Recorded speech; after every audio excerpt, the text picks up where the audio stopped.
Welcome back to Dirty 20, everyone. Today we talk through your first character fatality and some ways to soften the blow. Let's get on with the show.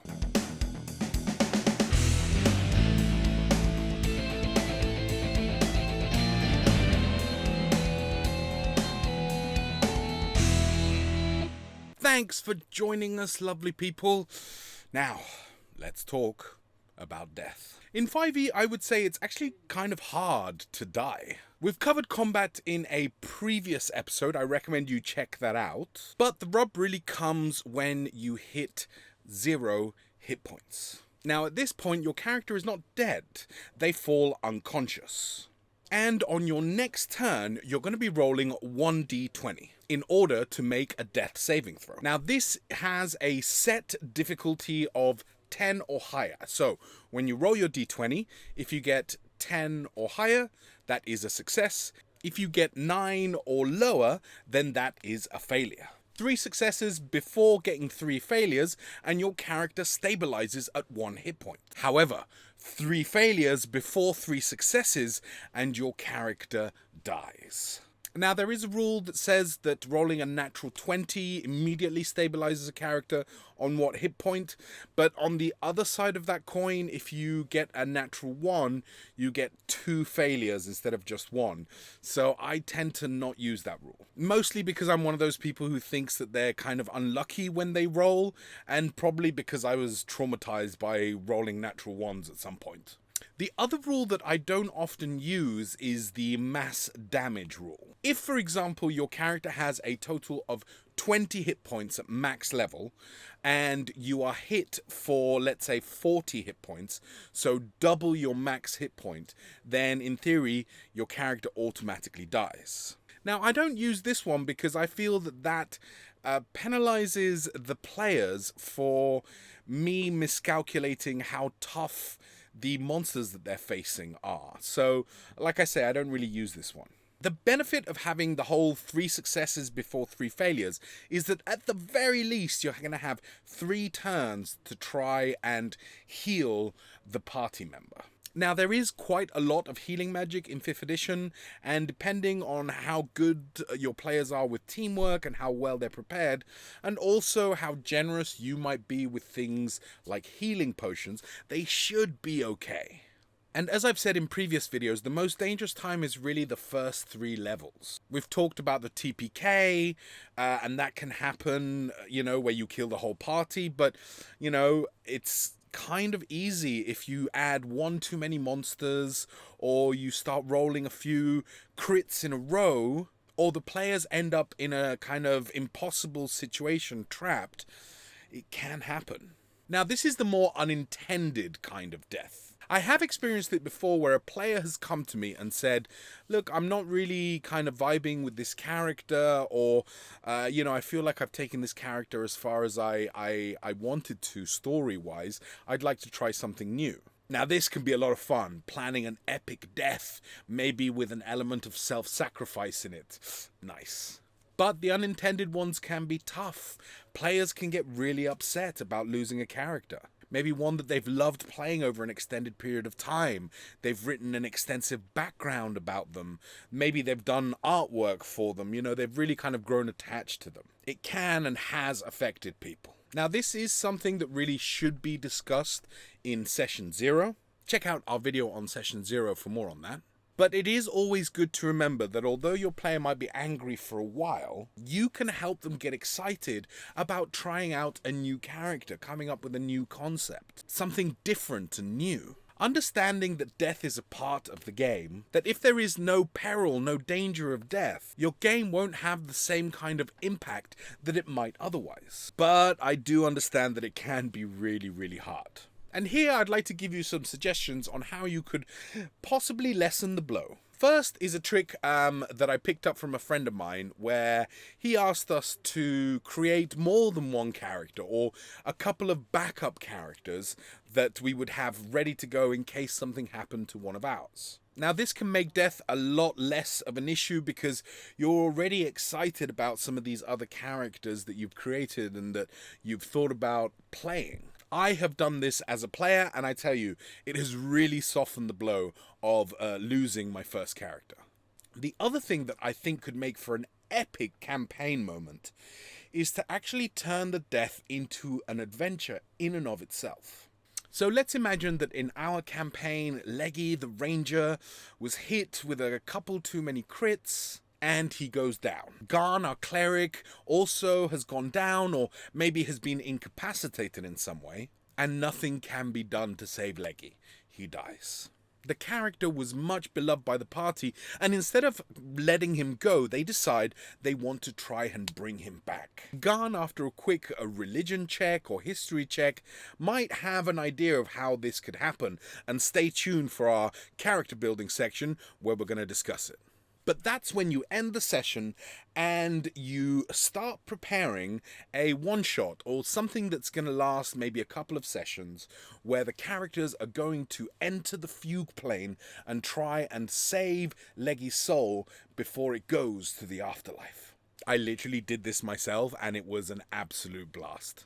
We roll a character for the player who lost Leggy to use during this little adventure hook. And maybe by the end of the adventure, where they finally get to Leggy's soul, the player may have got attached to this new character and may decide to continue with them, letting Leggy pass on, or to take Leggy's soul back and continue adventuring with him. But remember, there are always consequences to these things. So perhaps Leggy is haunted by what he saw while he was dead, or maybe have some interplanar entity come hunt the party down for trying to cheat death.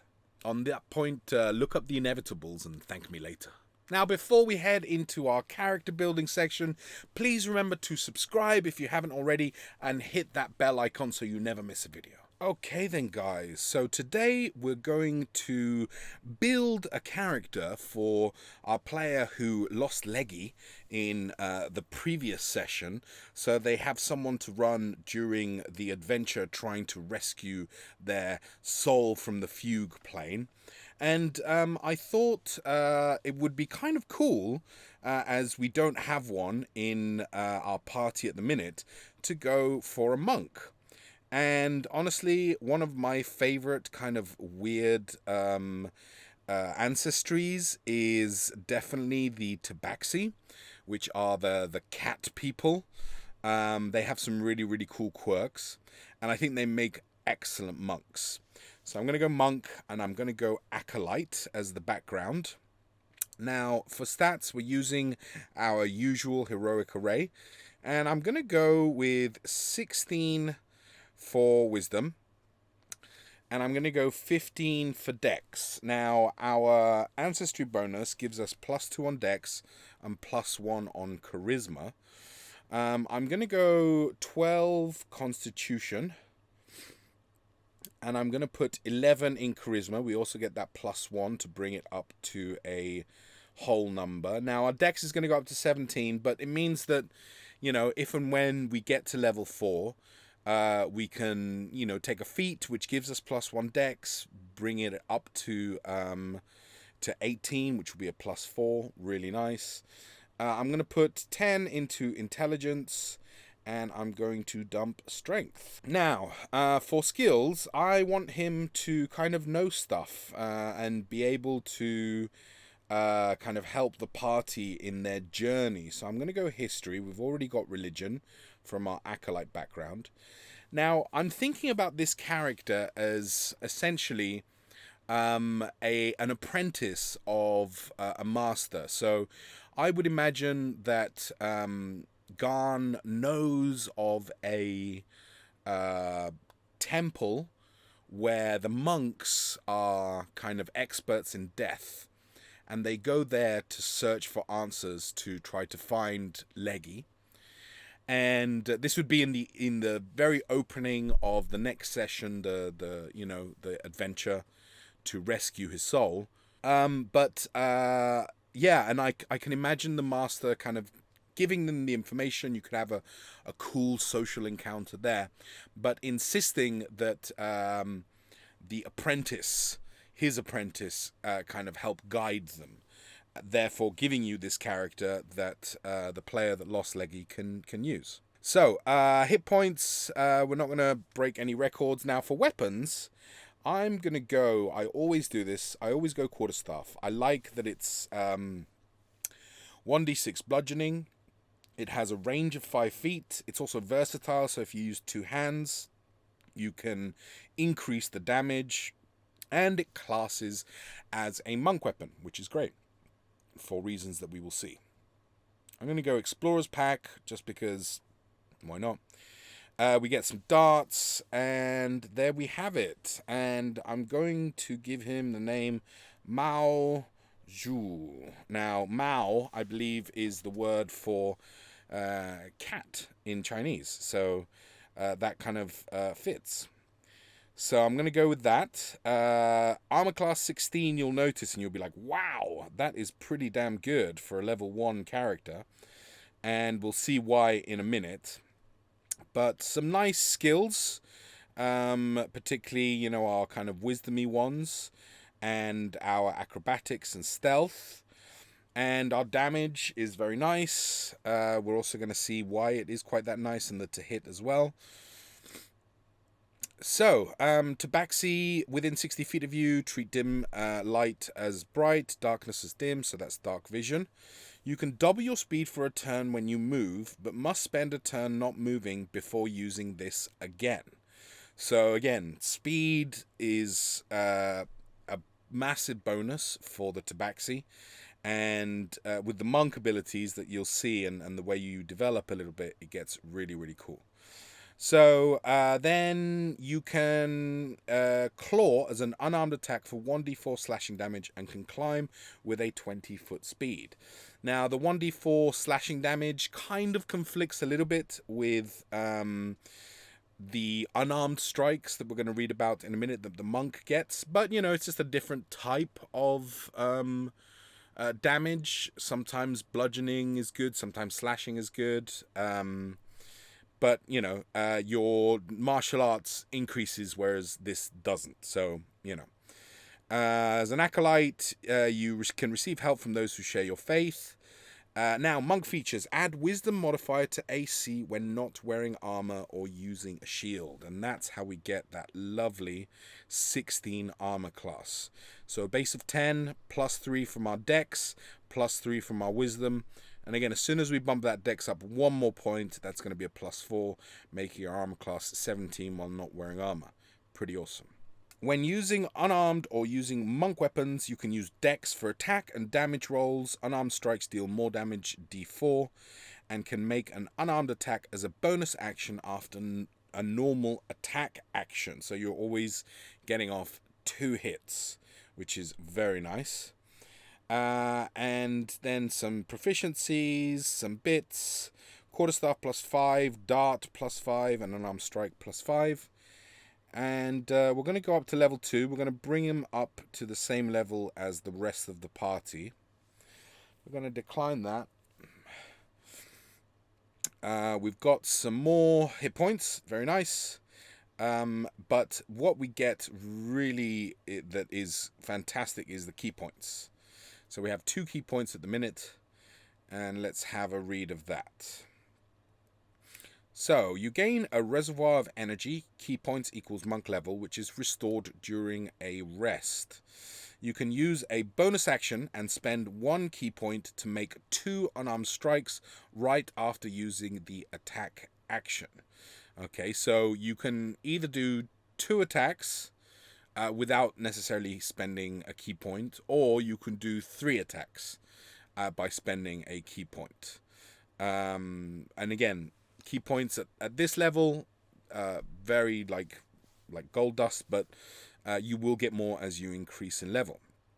You can use a bonus action to spend 1 key point to dodge, and you can use a bonus action and spend 1 key point to dash or disengage, and double the distance you can jump. So those are the different ways in which you can spend key points. And when you are not in armor or using a shield, your speed improves by 10 feet. So our speed currently is at 40 feet. We're pretty damn fast. And that would take us to the same level as the rest of the party. But just so you can see what I was talking about the death monks, that's actually a subclass. So let's just level up to level 3. And we can see here death, study death. That's one of the archetypes of the monk. And I think it would be cool if he was from this order of death. You could also go astral. That has some really awesome stuff, and it's about projecting your soul out. Really, really cool. So there we have it. Maoju, who will join our party to try to save Leggy's soul from the fugue plane. There we have it, lovely people. Thank you so much for watching. Have you had some tough character deaths in your campaigns? How did you deal with it? Let us know down in the comments below. Like and share this with friends who are starting out as DMs. Take care of each other, and as always, keep slaying.